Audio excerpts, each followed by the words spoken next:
4.5 মাসের কর্মকাণ্ডে মনে হচ্ছে অন্তর্বর্তী সরকার দুর্বল সরকার।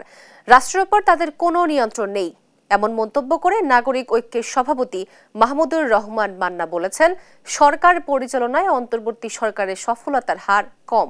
দুপুরে রাজধানীর পুরানো পল্টনে গণতন্ত্র মঞ্চ আয়োজিত অবস্থান কর্মসূচিতে এসব কথা বলেন তিনি। দেশের সংকট নিরসনের রাজনৈতিক দলের সঙ্গে সরকার কোনো আলোচনা করছে না বলেও জানান মান্না। আর বিপ্লবী ওয়ার্কার্স পার্টির সাধারণ সম্পাদক সাইফুল হক বলেন, 4 মাসও জনগণের জানমালের নিরাপত্তা নিশ্চিত করতে পারেনি সরকার। নিত্যপণ্যের দামও নিয়ন্ত্রণে ব্যর্থ।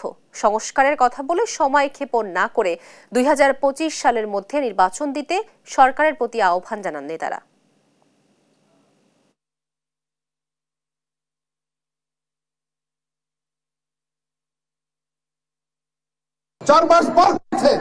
দুর্নীতির বিরুদ্ধে অনেক কথা বলছেন, কিন্তু 4 মাসে কোন লুটেরা, কোন দুর্বৃত্ত এখনো আমরা হতে দেখি নাই।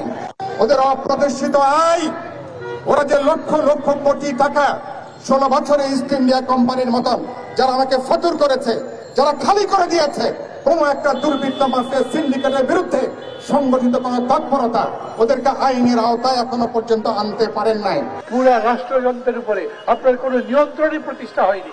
এইরকম একটা দুর্বল সরকার কিন্তু আমরা আগে দেখিনি। কেবল ব্যাপক জনসমর্থন আছে, আমিও সমর্থন করি। কেন? আমি চাই না আবার স্বৈরাচার তার মাথা ঢোকাবার সুযোগ পাক।